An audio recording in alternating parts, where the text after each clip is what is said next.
start. I'm sorry, Miss Withers, but you startled me. My apologies, but I dare say a slight scare will do you no harm. However, a sudden shock to a man in his 90s, in Mr. Starkweather's medical condition, could prove fatal. Remember that, girl? Yes, ma'am. I guess this terrible storm has made me a little edgy. Yes, it is a tempestuous evening. I presume all the guests have been shown to their rooms? Yes, Miss Withers. Well, all but Mr. Starkweather's grandson, Mr. Simon III. It's a long drive from his college, and the storm, you know. Well, I hope we can start without him. It is already past Mr. Starkweather's bedtime, and he must have his sleep. I assure you, Mr. Starkweather, Miss Withers, the room is spotlessly clean. I certainly hope so. Mr. Starkweather's asthmatic condition makes the merest mote of dust potentially lethal. I served as Mr. Starkweather's housekeeper for many years before you came here, Miss Withers. I don't need you to tell me how to do my job. You brought the coffee? It's right here on the trolley, Mrs. Trent. Then go back to the kitchen and help Minerva with the rest of the refreshments. Yes, ma'am. Mr. Starkweather gave specific instructions that he wishes to have everyone present in the drawing room at 8 o'clock sharp. I'll ask Bensonhurst to fetch the rest of the guests from their rooms. Mr. Starkweather will be ready.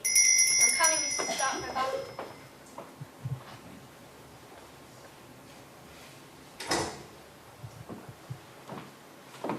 I done got all the cars parked in the garages like you told me. Like I told you. Oh, why do I waste my breath? The dripping wet water all over the foyer. And why did you enter through the front door, Rufus? I told you a million times already that servants never enter through the front door. I reckon I forgot Mr. Bensonhurst. Besides, it's raining out there. I'm aware of that. Now it looks like it's been raining in here thanks to you. You're welcome. Go back out the way you came and manoeuvre yourself round to the back door. You think you're capable of that?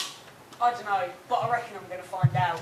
When the final guest, young Mr. Simons, arrives, I'll summon you so you can park his car for him. Oh, good. While I wait, I'll sit by the stove and see if I can grow some gills. Don't be impertinent. How can I, if I don't know what it means? Just do as you're told. Go to the kitchen and wait there until I call you. Not that way. Have you forgotten already? I told you to go around to the back door. No, I was hoping you had. That man's an idiot. I heard that.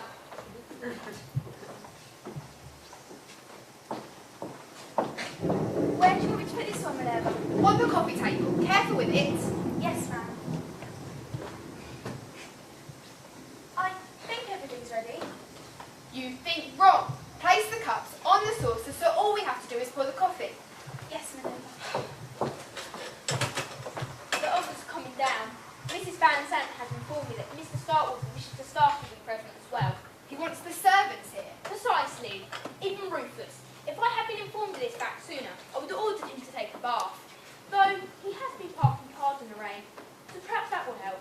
If you ask me, Noah's flood wouldn't help. Be that as it may, I shall summon him and Mrs. Trent. Why would Mr. Starkweather want the servants to be here? I'll pull out my crystal ball and let you know. Do you remember what I told you when you came to work here? Yes, ma'am. Do as you told and don't ask questions. Exactly. Stick to that. I will, Minerva. Oh dear, I never know what to wear on special occasions. I suppose Uncle Simon inviting us here is a special occasion. Isn't it, Jordan? I suppose so, when you consider that most of the time he treats us like lepers. You think Uncle Simon treats us like jungle cats? Not leopards, Mother. Lepers. Oh, forget it. And don't worry, Mother, you look fine. Thank you, son. I tell you one thing. Should we ever inherit this mansion, the first thing we'll do is call up the Adams family and let them know it's on the market. Counting chickens, are we? Ah, Minerva. Didn't see you and your attractive young helper there.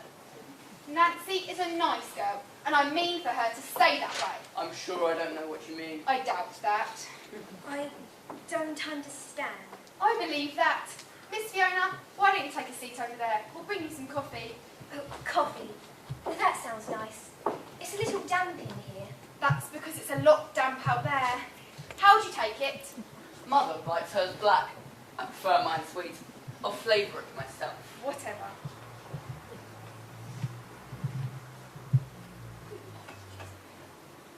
looking very pretty tonight, Nancy. Thank you, sir. Sir, that makes me feel as old as Great Uncle Simon. Call me George. She'll call you Mr. Starkweather, the way a proper maid should.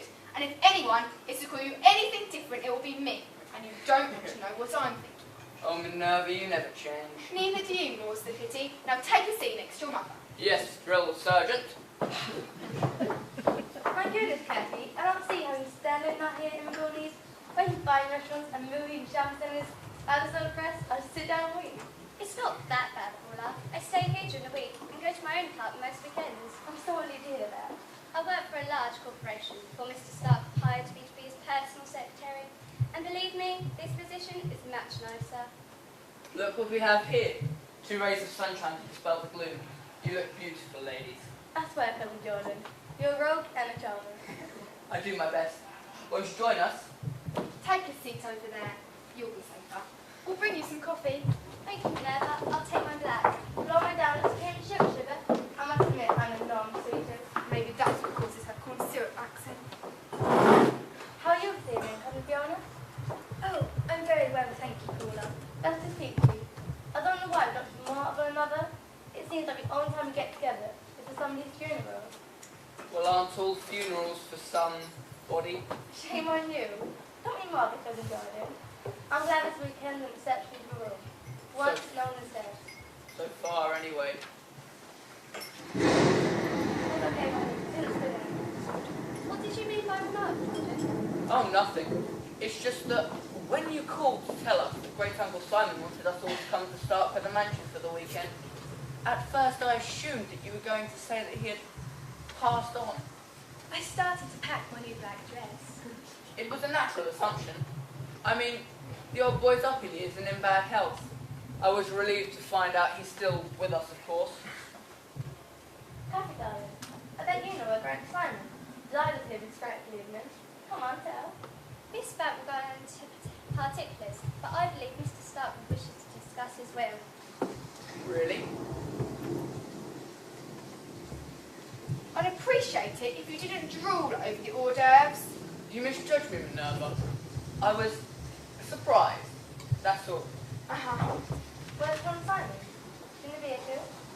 When I contacted him last week, he said he could make it. Apparently, he's going to be late.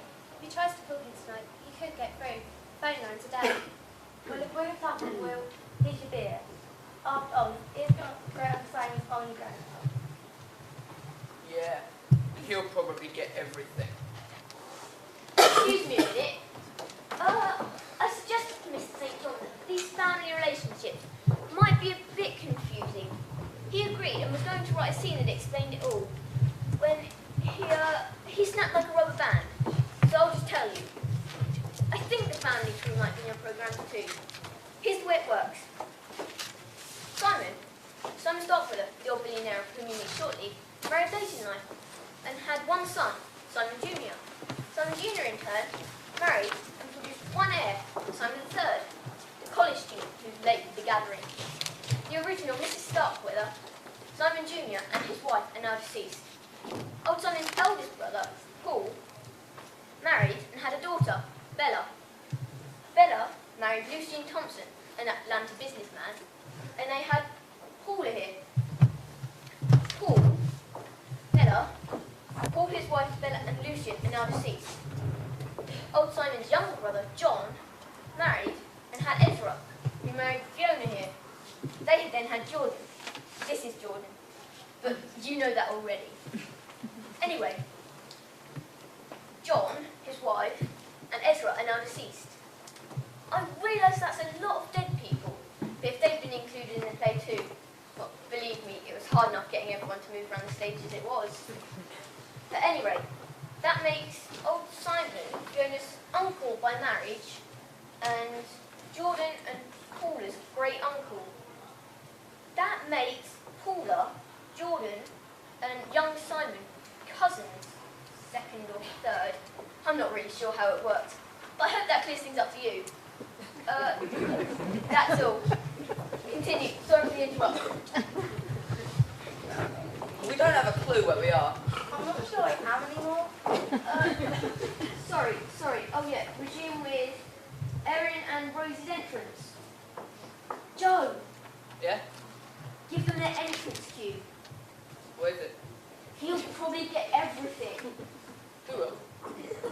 Your cousin Simon.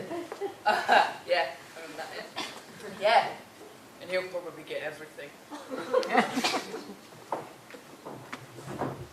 I'm very pleased with our investigation. I'll be glad to recommend you to my other clients. Just doing my job, Mrs. Van Zandt. Good evening, everyone. I know we haven't met yet, but I've got a pretty good idea of who you all are. Mrs. Starkweather and her son Jordan, right? That's right, miss. David, call me Michaela. From what Mrs. Van Zandt just said, I assume you must be some sort of investigator. You got it, sir. The private kind. I see. Who is this nice young woman, dear? She's a detective, mother. Oh, a detective. How exciting. Do you know Jessica Fletcher? No, Mum.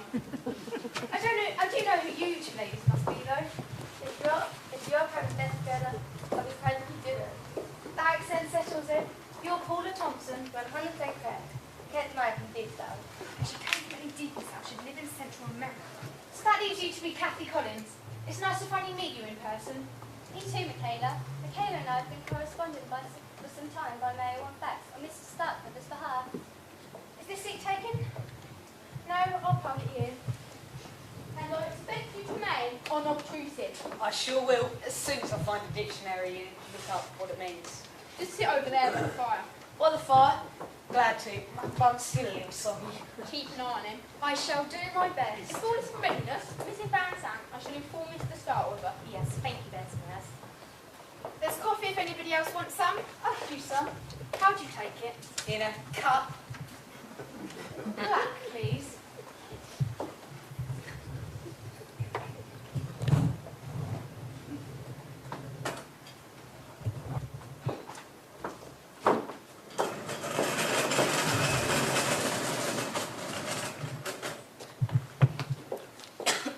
Keep still. Miss Van Zandt, I understand Frank Simon has asked us here to talk about the will. That is correct. Frankly, I did not think it was a good idea. Miss Starkweather's health is precarious at best, and he doesn't need the excitement. I advised him to communicate with me by mail. He insisted on summoning you to Starkweather Mansion. I only hope he doesn't live to regret that decision. Bring Mr. Starkweather in to join us. Can I move now?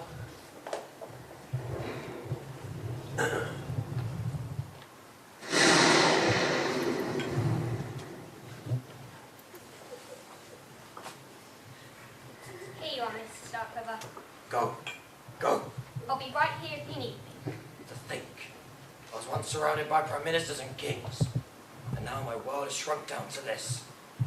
A meagre staff of hired help, and a handful of relatives. Simon, where's my grandson? He presumes he's on his way, Mr. Starkweather. Enough time. There's not enough time anymore. You're looking well, Great Uncle Simon. What are you, blind boy, or an habitual liar? I was only making pleasantries, Uncle. Save your breath. You've always been a smooth talker, Jordan, but it doesn't cut the ice with me. You're a greedy opportunist. I should know. I was one myself at your age. Then I guess it runs in the family. I suppose so. You're looking the same, Fiona. I do? Why, thank you, Uncle Simon. It wasn't necessarily meant to be a compliment. Uncle Simon, you're awful. With my money, I can afford to say whatever I want, and I do. Now, how's my little Georgia Peach? Lonely? I'm just peachy, Uncle. I'm a bar. Mr. Starkweather, would you care for some coffee? He mustn't have any. The caffeine can affect his blood pressure. Sometimes his medications cause it to run a little high. You heard my keep him another. I won't be having any. Yes, sir. People aspire to live up to a ripe old age. For what? To be kept alive by medicine and machines. To be taken away like such little pleasures as a cup of coffee.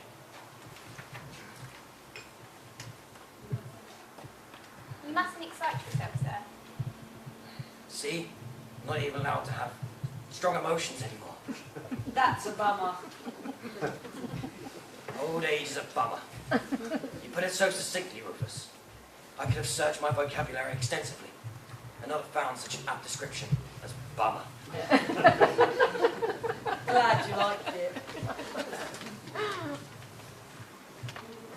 According to the doctors, I won't have to stay trapped in this old body much longer. There is one thing I will have regret to leave behind. My money.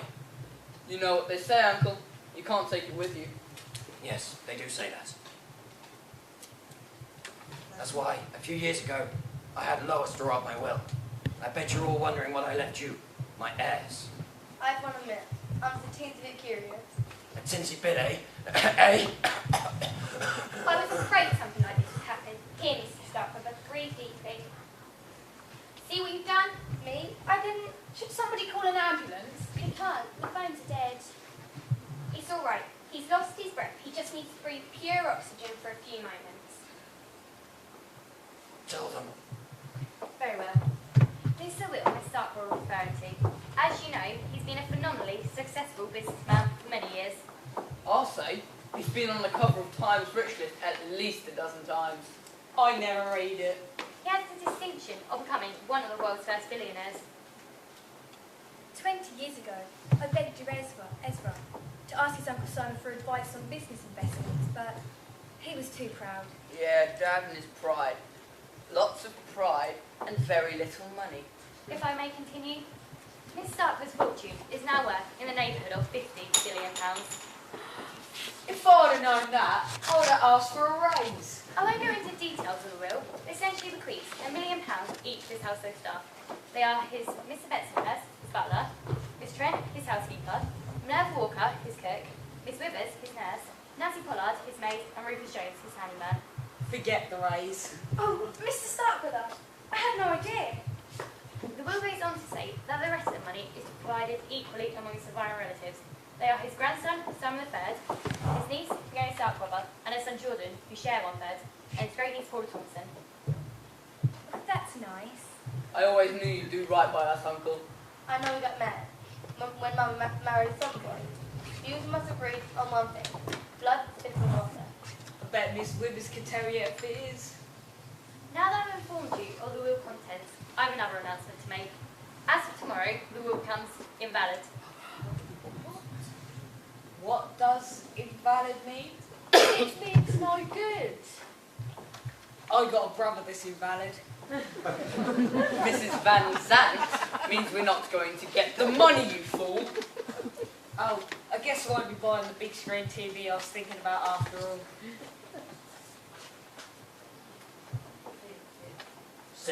Sit. You too, Lois.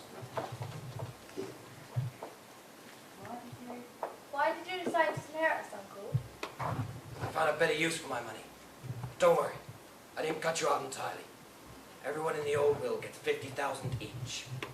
50,000 out of 50 billion?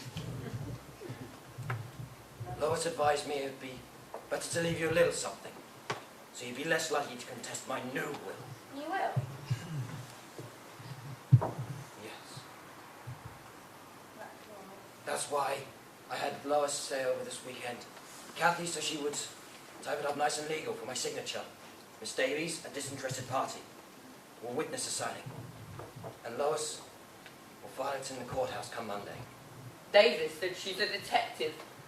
What exactly did you hire her to do?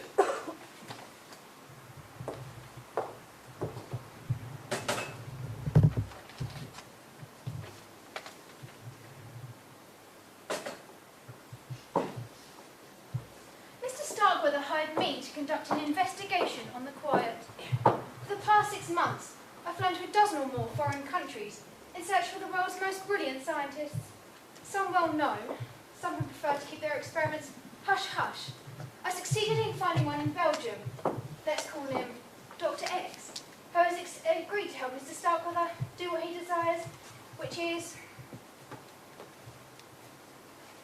to clone himself. Clone? Oh my goodness. That's insane. It's immoral. What nonsense. You must be kidding. I don't understand. I'm glad I'm not the only one. Those blood and skin samples you had me prepare, the ones you said would be examined by a specialist. They were specialists with us. Specialists in DNA. I thought you were trying to find a cure. I was trying to find a cure, but not for my various ailments, but for death itself, and I found it. Cloning? Precisely.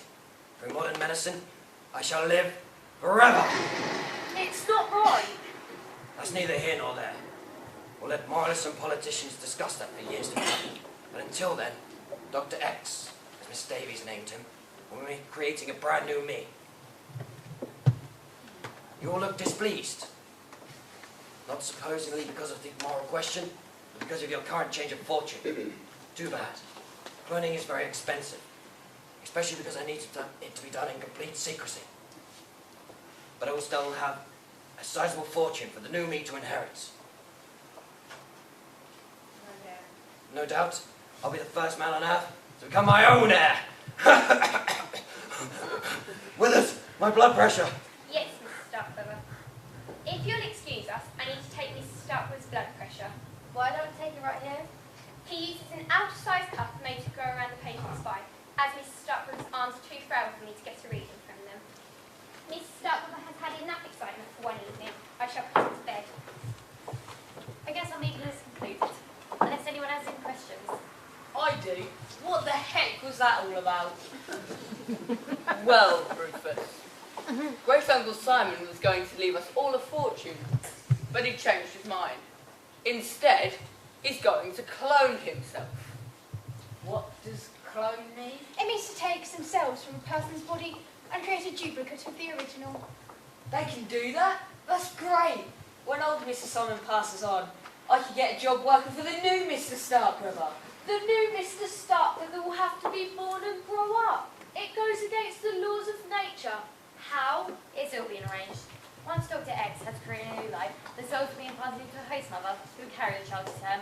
Host mother? Who? Me? Why not? I'm young, I'm healthy, I make a great love for little Simon. I can't believe you'll be part of this travesty. I'll be well compensated. Besides, have you ever known anyone else to give birth to a baby billionaire?